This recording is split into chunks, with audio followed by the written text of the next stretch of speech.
encantado de estar en la Peña Pobre casi por primera vez y tocando temas nuevos siempre que son un reto para mi actividad.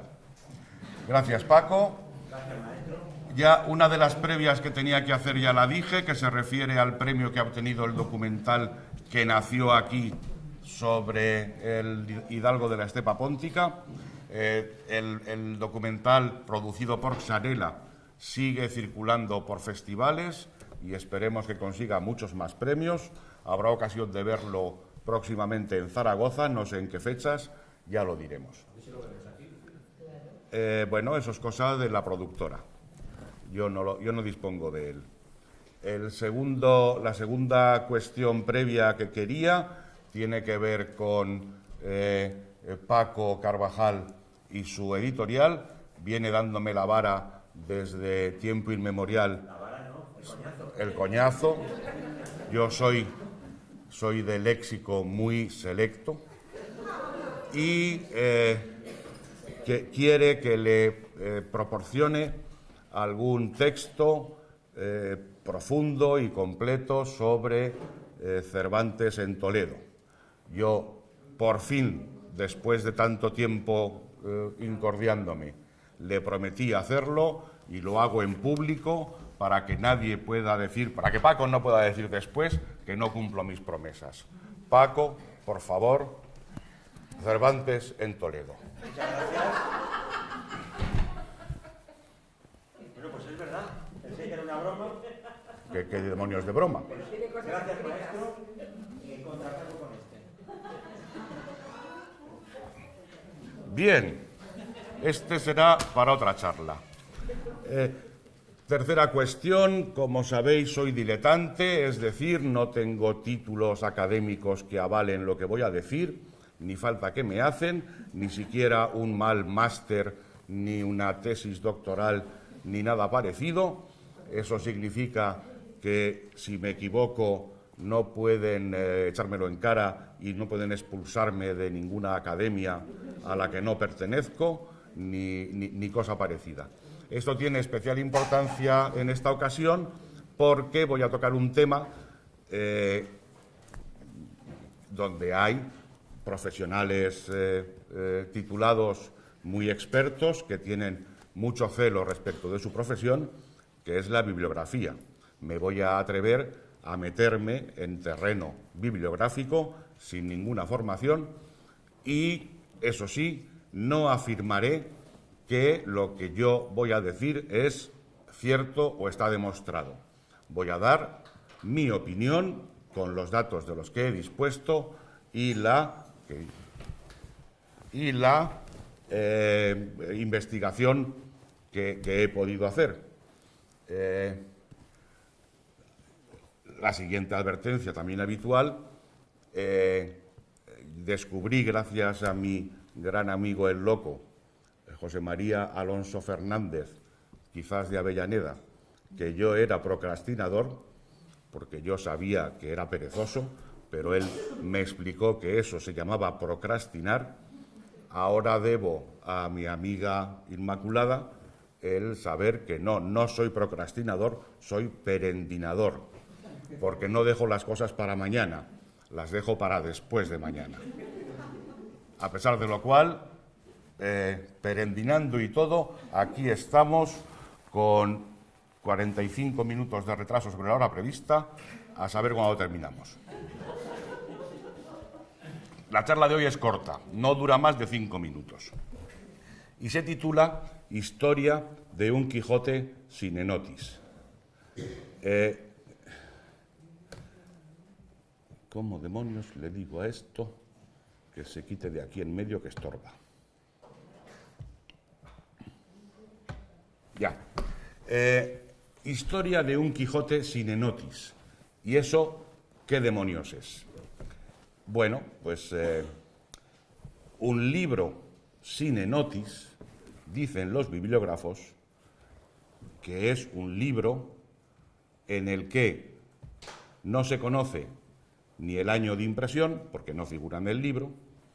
Cuando no se conoce el año de impresión, los bibliógrafos dicen que es un libro sine anno, en latín, sin año, no nos confundamos. Sine anno, con dos n's, en abreviatura S.A. Si no se conoce el lugar de impresión, lugar de publicación, es sine loco. En abreviatura, ahí debería verse S.L.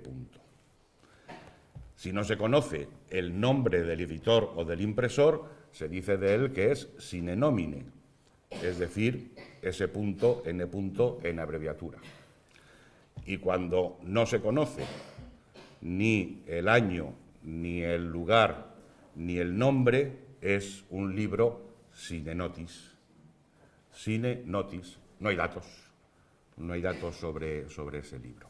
Bueno, hay datos. Puede conocerse el autor, puede conocerse el título, pero no se conocen estos datos relativos al libro, lo cual crea un grupo especial de libros de más difícil estudio, lógicamente, y de más difícil interpretación que aquellos en los que sí se conoce toda la información. Dentro del mundo de los Quijotes existen Quijotes sine notis. Y aquí, por ejemplo, tenemos uno mismo. Esto es un Quijote sine notis. Dice arriba Don Quichote, tenemos un caballero armado, pero enseguida entramos en el texto, nos vienen unas imágenes, sigue habiendo imágenes y texto, termina el libro sin ninguna información y aquí se acabó. Ahora cataloga esto, que es el grave problema. Un problema que tengo que resolver. El libro nos llegó ayer y todavía no ha sido objeto de estudio y catalogación. Pero entre los Quijotes sine notis, la historia de uno de los cuales voy a contar, la historia, puesto que es subjetiva, desde el punto de vista de nosotros, de los coleccionistas a los que nos entra este Quijote en casa, y cómo entra y qué hacemos con él y dónde está, y esa historia subjetiva del Quijote sine notis, se refiere a uno especial, bastante especial, que ya se conoce en el cervantismo, en el repertorio bibliográfico más conocido o más habitualmente utilizado, que es el de Suñé, los Suñé, don Juan Suñé padre y don Juan Suñé hijo, que en 1916 publicaron una bibliografía crítica de ediciones del Quijote. Figura 1, con el número 28, el orden es lógicamente cronológico, por idiomas y cronológico. El 28º libro que figura en este repertorio en castellano es uno del que se dice que no tiene ni lugar, ni fecha, ni nombre de impresor o de editor. Se describe como 2 tomos en cuarto y se dice de él que no lleva lugar ni fecha de impresión, pero por su tamaño, tipos y papel se deduce que salió de la Imprenta Real de Madrid allá por los años de 1673 a 1674. Es más, quizás sea esta y no la edición siguiente, la 29, la primera que en España se publicó con láminas. Esto, tal y como está dicho, configura una especial importancia en esta edición, puesto que la primera edición con estampas publicada en España, que es de 1674, se considera un hito dentro de las ediciones del Quijote. Es una edición muy buscada, muy apreciada y muy comentada, y quizás es posible que esta fuera anterior y tuviera también estampas. Bueno, es una cosa importante. También tengo que decir que este es uno de esos Quijotes que para el coleccionista se sabe que existe, pero se desespera de conseguir nunca ver un ejemplar en sus manos, salvo quizás en alguna biblioteca, en alguna exposición. Desde luego, en casa de uno no se espera que pueda aparecer. Razón por la cual, imaginaos lo que sucede cuando en nuestras búsquedas diarias de libros que aparecen a la venta, Quijotes que aparecen a la venta y que están disponibles, aparece en una subasta en Nueva York que se va a celebrar el día 8 de junio de 2018, aparece descrito, pues, un Quijote con su título, quizás de Madrid, quizás de la imprenta real, quizás de 1670 y algo. 2 volúmenes en cuarto, coincide con la descripción de Suñé, el resto de la información también coincide, y una nota bene al pie que dice, esta información la hemos obtenido del WorldCat. WorldCat es el catálogo digital mundial, donde se supone que se recogen todos los libros de las importantes bibliotecas que tienen catálogo digital ofrecido en Internet, como catalogado por la Biblioteca Nacional de España en Madrid. Solo un ejemplar de esta edición se incluye bajo este título. Bueno, no solo es un Quijote singular que puede ser importante, es además un Quijote raro. Solo se conoce un ejemplar en la Biblioteca Nacional de España. Bien, pues visto esto y visto que la portada que figura en el catálogo de la subasta se corresponde con la descripción que viene en Suñé de este libro, y lo demás también se corresponde, nos atrevemos, nos lanzamos y nos ponemos a participar en la subasta para intentar conseguir este curioso ejemplar e incluirlo en nuestra colección. Os ahorro el proceso de espera. Comprobamos previamente en la Biblioteca Nacional que efectivamente existe este ejemplar. Lo vemos descrito como Madrid, con interrogación, imprenta real 1670 y algo. Vemos que se refiere a Suñé 28 como referencia de esta edición y que los datos que han incluido en la ficha los han tomado de Suñé, no del libro, que no tiene datos, sino de Suñé. Bueno, participamos en la subasta. Esto se dice muy fácil. Es una subasta en Nueva York, nosotros estamos en Las Rozas, y tenemos que hacer un proceso para conseguir participar en esa subasta. Superamos ese proceso, participamos en la subasta y conseguimos, al cabo de unos días, recibir este mensaje. El lote cerrado, vendido, you won. Lo hemos ganado, lo hemos ganado. Luego viene la dolorosa. Se va a emitir una factura y se le enviará próximamente. Y efectivamente nos envían la factura.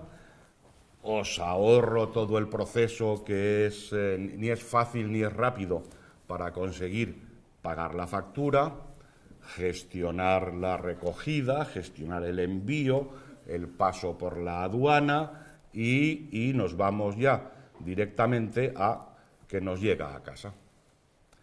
Y nos llega a casa esto. Lo del centro son los lomos. De acuerdo con la descripción que figuraba en el catálogo, el lomo del tomo 2 falta, no hay lomo.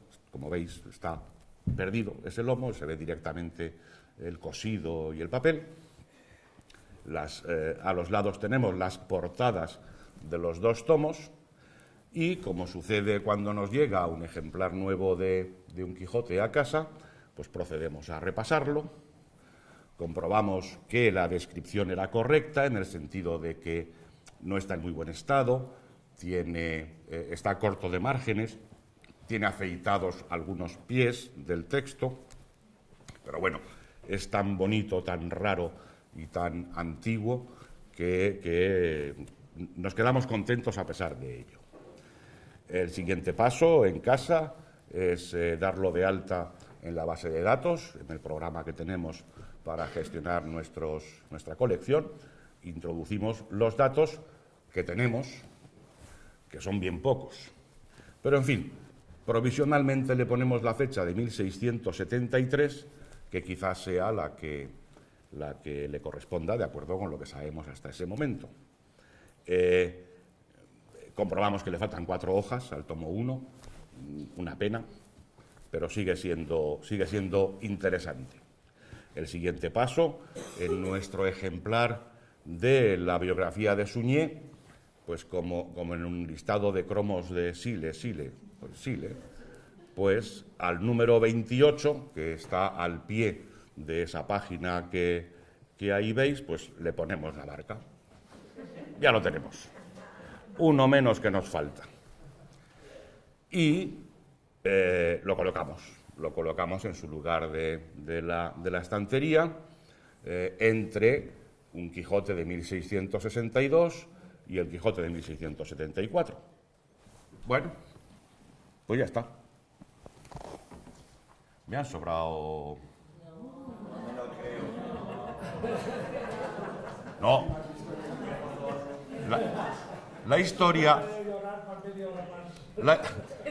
La historia debería terminar aquí para que Paco se quedara contento, no me sacara el letrero y yo pudiera presumir de haber hecho por fin una presentación de menos de 5 minutos. Bueno, perdón, de 15 minutos, vale, pero han sido muy rápidos y han estado muy bien. Y entonces alguien del público, abierto el periodo de ruegos y preguntas, o de preguntas y aclaraciones, alguien diría: ¿y esto es todo lo que nos ibas a contar? Y entonces yo digo, agradezco que me hagan esta pregunta y seguimos. Porque no se acaba ahí la historia. La historia no se acaba ahí.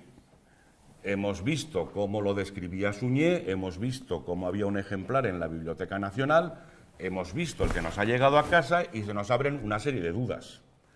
Primera, la descripción que da Suñé en el número 28 no cuadra con el ejemplar que hay en la Biblioteca Nacional. En la Biblioteca Nacional hablan de un solo tomo, de la parte 1 del Quijote, mientras que Suñé habla de 2 tomos. A nosotros nos han llegado 2 tomos. En la Biblioteca Nacional solo hay un tomo, además al cual le falta un cuadernillo. Decía Suñé que podría ser del siglo XVII, pero el contenido, incluso el título del libro, no se corresponde con el que es habitual en las ediciones del siglo XVII. Decía Suñé que las estampas podrían ser anteriores a las de Obregón de 1674, pero sin embargo las láminas que hay son malas copias de las de Obregón de 1674. Este claramente es posterior, no puede ser anterior a 1674. Este Quijote es un Quijote barato, está hecho con muy pocos medios, furtivo, no lleva datos de impresión ni de editor porque no ha pasado por los procesos de aprobación, se ha hecho de tapadillo. Es un Quijote pirata, que se ha vendido a bajo precio. Se ha vendido rápido para sacar dinero, pero sin que se hubiera invertido mucho en él. No es normal que tenga unas estampas hechas nuevas, tiene unas malas copias de las láminas de Obregón. Pues vamos a intentar averiguar qué es este Quijote sine notis. Volvemos a la descripción de la Biblioteca Nacional. Como recordáis, dice Madrid, imprenta real 1670 y algo, a partir de Suñé 28, de donde han tomado los datos. Volvemos a Suñé y vemos que nos explica Suñé que esta edición la poseía don José María Asensio. Suñé describe 2 tomos. En la Biblioteca Nacional solo hay 1. La colección cervantina de don José María Asensio la vendieron las nietas a la Biblioteca Nacional. Este ejemplar que poseía don José María Asensio debería de estar en la Biblioteca Nacional. Y no, el que hay allí no es este, es otro, distinto. Pues seguimos investigando. Don José María Asensio y Toledo es un muy famoso, nacido en Sevilla, 1829, muerto en Madrid, 1905, ilustre abogado, bibliófilo, erudito y cervantista. Entre su actividad cervantista destaca por la publicación que se hace en 1902 del conjunto de sus artículos cervantistas bajo el título de Cervantes y sus obras. Es un libro interesante, tiene opiniones serias, ameno de leer, un hombre que escribía muy bien, que sabía mucho. Esto ya lo sabíamos, este libro está en nuestra biblioteca. José María Asensio es un personaje conocido, que en el aspecto cervantino es también conocido porque descubrió el verdadero retrato de Cervantes, coetáneo de Cervantes. Este señor mantenía, lo que voy a decir ahora es lo que él decía. La mayoría de la crítica cervantina no está de acuerdo. Yo lo voy a contar como si lo contara él. Este señor, leyendo legajos, descubrió que cuando a Francisco Pacheco le encargan para el convento de la Merced de Sevilla una serie de lienzos sobre la historia de San Pedro Nolasco, fundador de la orden mercedaria, redentora de cautivos, se dedicó efectivamente a pintar estos cuadros. Entre ellos pintó este que vemos aquí, donde está redimiendo a unos cautivos, y para hacerlo más verídico, Francisco Pacheco decidió que los modelos que posarían en su cuadro serían verdaderos cautivos redimidos. Y entre ellos Miguel de Cervantes, que había estado cautivo en Argel, que había sido redimido no por la Merced, sino por los trinitarios, que había vuelto a España y que pasaba por Sevilla y tenía allí una cierta actividad, y parece ser que Francisco Pacheco le conocía, era amigo suyo, y decidió don José María Asensio que en este cuadro uno de los que había posado era Miguel de Cervantes. En concreto, este barquero que vemos ahí en el centro del cuadro y ampliado a la derecha.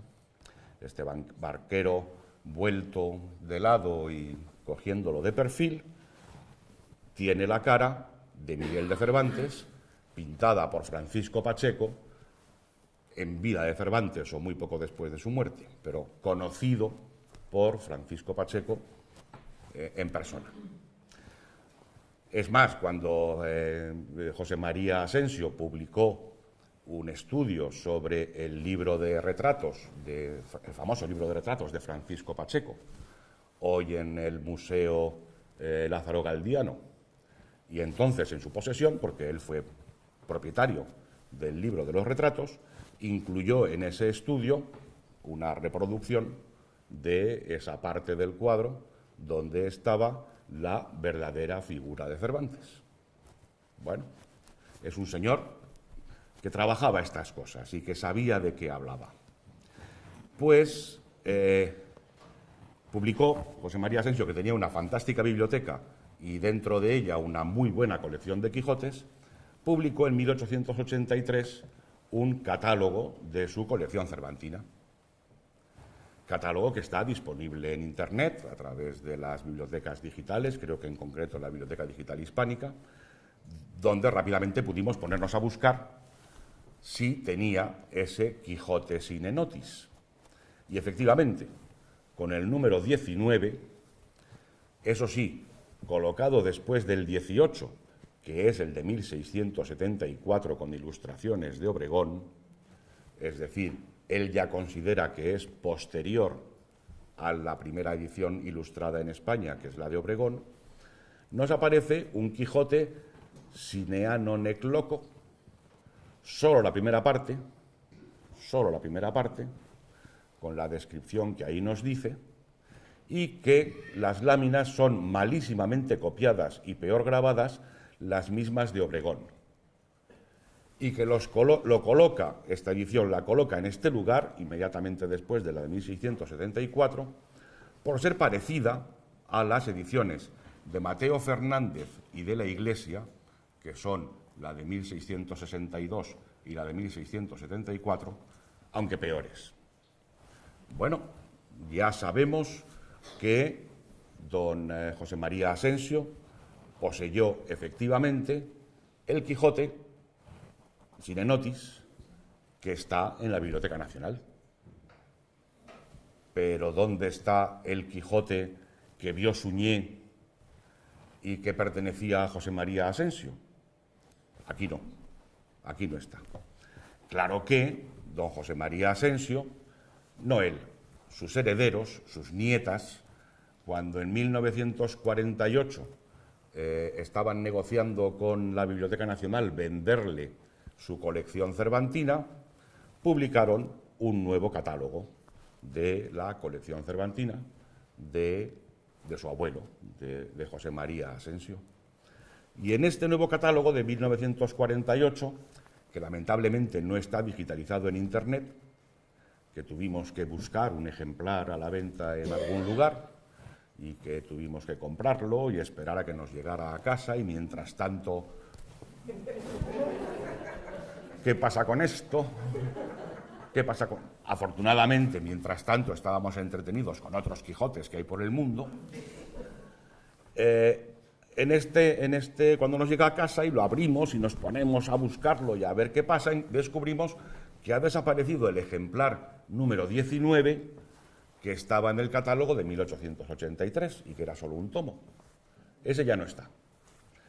Pero, a cambio de eso, tenemos el número 79, que es este Quijote sine anno nec loco, en 2 tomos, con toda su descripción que cuadra y corresponde con el que estábamos viendo, y que él atribuye quizás, el autor del catálogo, José María Asensio ya había muerto en 1903,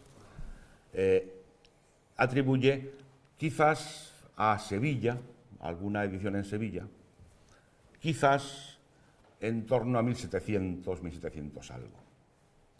Bueno, pues ya tenemos encontrado el Suñé 28, de donde ha sacado Suñé la información que incluye en su bibliografía, pero seguimos sin encontrar el Suñé 28 en la Biblioteca Nacional.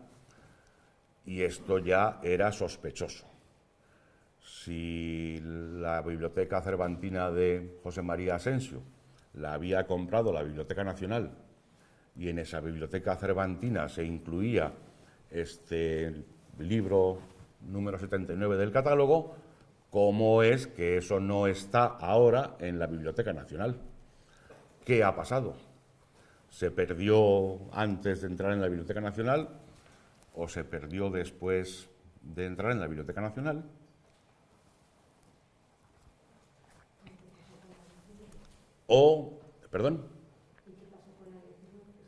Es el que hemos visto que estaba en la Biblioteca Nacional.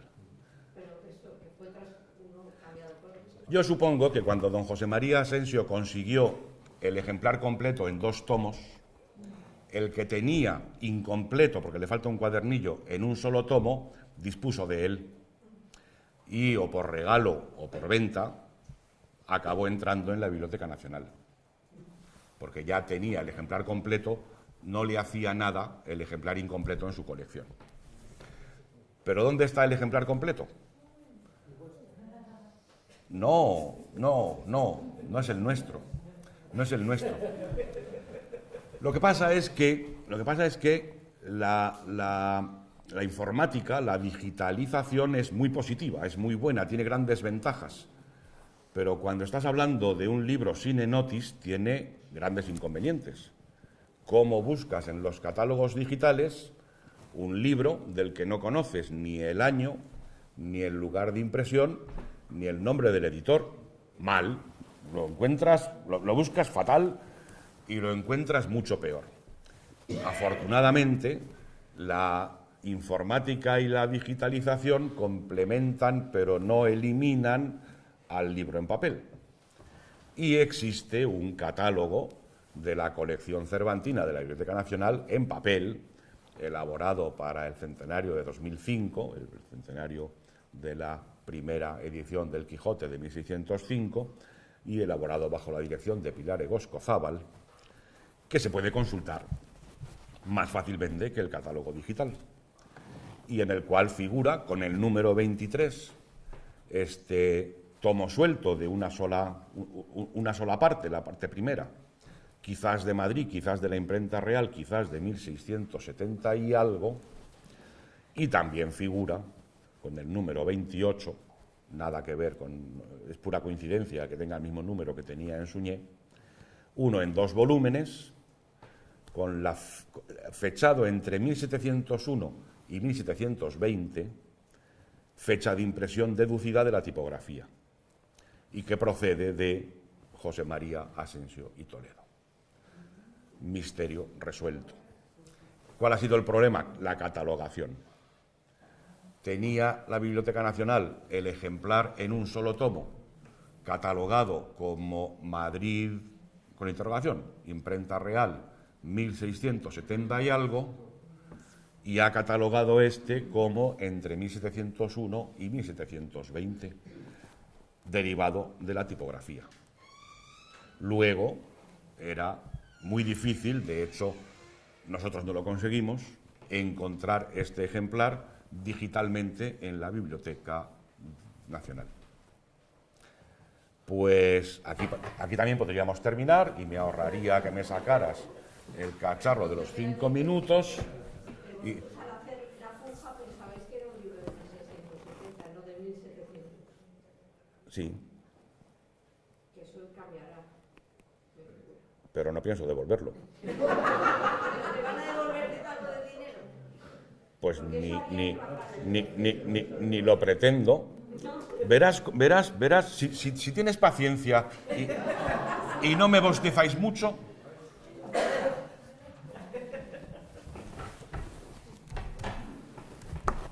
No sé. Sí, sigo. Vamos a intentar resolver la incógnita. Hemos encontrado el ejemplar en la biblioteca de José María Asensio y hemos encontrado el ejemplar en la Biblioteca Nacional y tenemos nuestro ejemplar en casa. Pero vamos a ver si somos capaces de dar un pasito más y sin fecha, sin lugar, sin imprenta, resolverlo.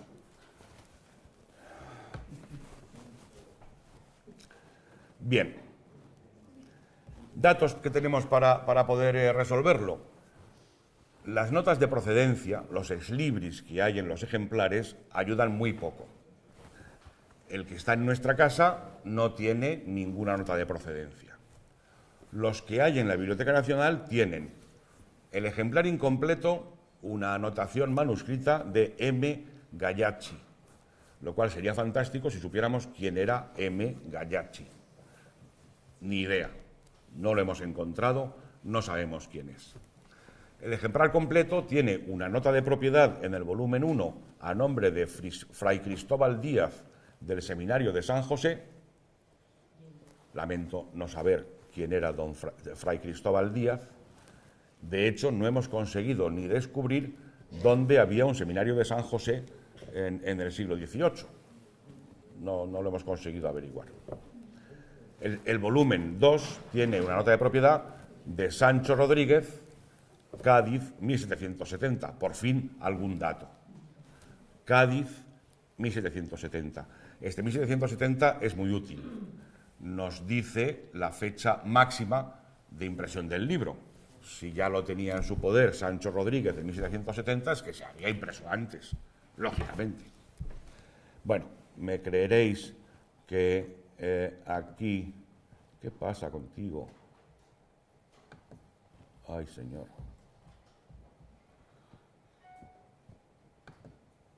Esto no quiere seguir. Ay.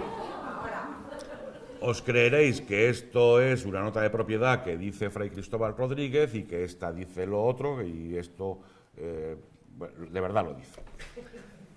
Tenemos un dato que nos puede servir. Asensio vivía en Sevilla y adquirió en distintos momentos 2 ejemplares. Los únicos 2 ejemplares que se conocían hasta este último, viviendo en Sevilla. Luego, deberíamos situar la producción de ese libro y su comercialización en aquel entorno, en el entorno sevillano, en el entorno andaluz. Vamos a seguir mirando. A través del contenido que hay en el libro, podemos saber una cosa muy clara. Hay añadidos en el texto distintos de los que escribió Cervantes y de los que se publicaron en las primeras ediciones.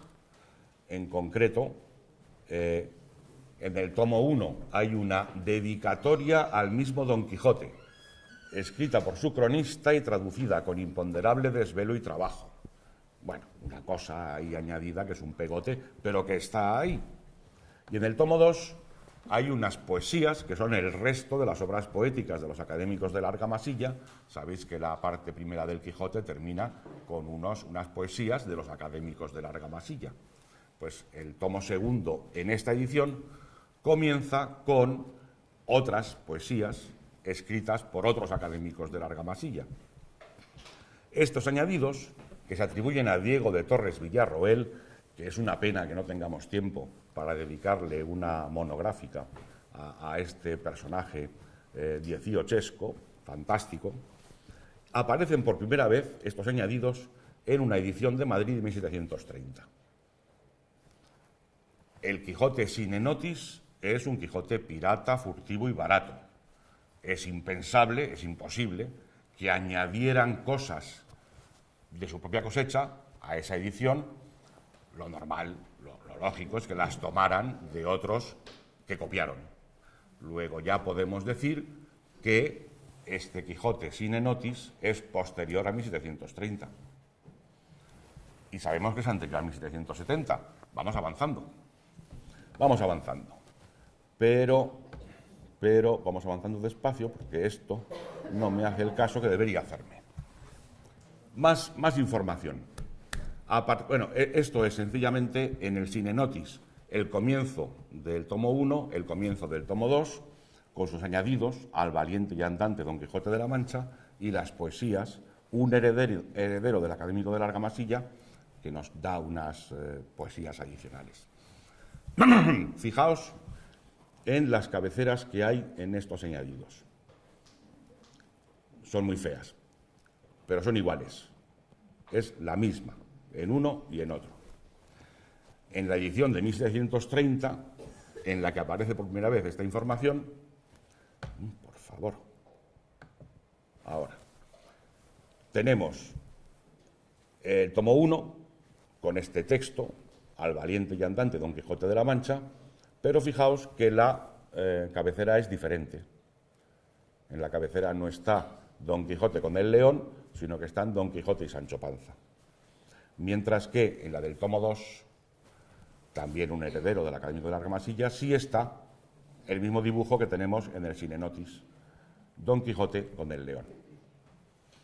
Bueno, esto nos va dando un poco más de información. Entre 1730 y 1770 se produjo este libro. Sería difícil avanzar más, pero tenemos otra información que podemos manejar, que procede de los tacos, las ilustraciones, los tacos de madera que se imprimen en el libro y que nos van a ayudar un poco.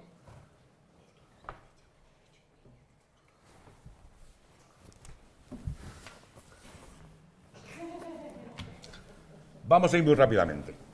Tenemos, las ilustraciones proceden todas de las ilustraciones holandesas que por primera vez se publican en 1657 y a través de un proceso de reproducción en 1662 y en 1673 llegan a España en la edición que hemos dicho que es la primera con láminas hecha en España de 1674.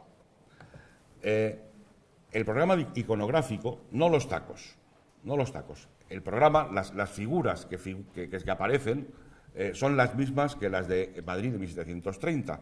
Sin embargo, veremos, bueno, con excepción del tomo 1, el frontis del tomo 1 es distinto. Muy deprisa. Este es el frontis del tomo 1 de la edición holandesa de 1657. Este es el frontis del tomo 1 de la edición madrileña de 1730. Es lo mismo apaisado, porque en 1657 es una lámina suelta que aparece a plena página. En 1730 es la cabecera, que es la mitad de arriba de una página que tiene texto por abajo. Por eso está apaisado. Esta es la de 1730 que acabamos de ver. Esta es la del Sinenotis, frontis del tomo 1. Ha cambiado. No tenemos a Don Quijote y Sancho Panza, tenemos a Don Quijote con el león. Quedáoslo en la cabeza, que luego lo traeremos a colación. El tomo 2, 1657 con su león, el Caballero de los Leones, 1730 con su león, como hemos visto antes. El 1730 con su león y el Sinenotis con su león. En el tomo 2 tenemos el mismo taco en el Sinenotis que teníamos en el tomo 1. Tacos, muy deprisa, tacos tomados de las ediciones anteriores a la del Sinenotis, comparadas con el Sinenotis, para ver sobre todo cómo son mucho peores. Mucho peores porque es una edición mucho más barata. En 1674, primera edición con láminas en España, tenemos esta estampa, no voy a explicarla, y esta en el Sinenotis. En 1714, otra edición madrileña, esta estampa en esa edición, la misma escena, pero en esta estampa mucho peor, en el Sinenotis. 1723, la estampa de los leones. Qué pena que no podamos detenernos, porque hay que ver la del Sinenotis y decir quién demonios hizo esto. En 1730, clavileño, en la edición de Madrid de 1730, en el Sinenotis. Dada la vuelta, pero también se ve que mucho más tosco. Importante, me detengo un poquito. Hay una edición del Quijote muy poco conocida, que se publica en Sevilla en 1731-32. Hemos visto las ediciones de Madrid y su comparación con el Sinenotis. La edición de Sevilla es muy difícil compararla porque solo se conocen 2 ejemplares completos, y los 2 en Estados Unidos. Uno en la Biblioteca del Congreso de Estados Unidos, otro en la Hispanic Society de América en Nueva York. Solo se tiene información consultable fuera de allí. Hemos estado en la Hispanic Society y no nos han dejado verlo. Hemos podido ver las fichas, pero no los ejemplares.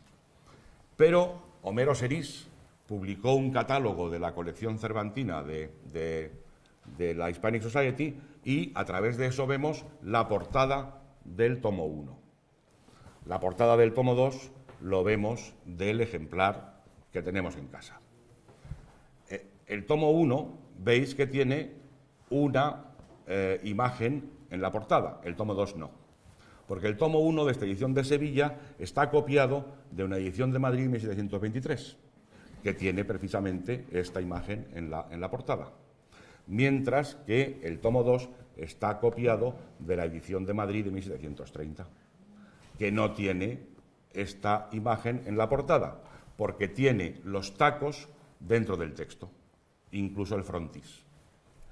Razón por la cual en el de 1732 tenemos el taco correspondiente al frontis de la segunda parte, pero no tenemos un taco correspondiente al frontis de la primera, porque está metido dentro de la portada.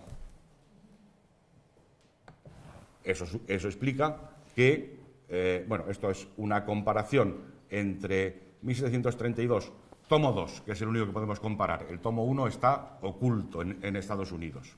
El tomo 2, 1732, Sinenotis, el mismo taco. Otra, 1732, el Sinenotis, el mismo taco. Los tacos son los mismos. La edición de Sevilla es una edición publicada por Manuel de la Puerta, 1731-1732. El último impreso conocido de Manuel de la Puerta de Sevilla es de 1733. El último impreso conocido de Manuel de la Puerta, 1733. Su imprenta sigue funcionando. Bueno, los tipos no estoy seguro, creo que son los mismos en la de Sevilla que en la Sinenotis. Creo que son los mismos. La imprenta siguió funcionando veras años después de 1733, aunque ya no con el nombre de Manuel de la Puerta. Funciona o como imprenta de las Siete Revueltas, que es la calle donde estaba la imprenta, o un libro de 1739 dice que es en casa de Manuel de la Puerta, él ya no existía, pero se imprimió en su casa, o 1748 por los herederos de Manuel de la Puerta. Conclusiones. Sineloco, Sevilla, entre interrogaciones. Sineano, entre 1732 y 1770. Yo apuesto por 1735, no me preguntéis por qué, porque no hay tiempo. Sinenómine, en la imprenta de las Siete Revueltas, ya no a nombre de Manuel de la Puerta, pero sí con sus tipos, sus tacos y sus operarios. Y conclusión final, pues con harto dolor sacamos de su lugar entre 1668 y 1674 nuestro ejemplar del Sinenotis, que se queda huérfano con un huequecito que habrá que ver cómo se rellena, tendremos que buscar algo para rellenarlo, y lo colocamos en su lugar definitivo, que está entre 1731-32 y 1735, y ahí sigue a día de hoy. Hay más cosas que hay que hacer, pero ni las hemos hecho, ni hay tiempo a explicar cuáles faltan. Ni para preguntas, ni para aclaraciones, así es que aquí os quedáis y punto.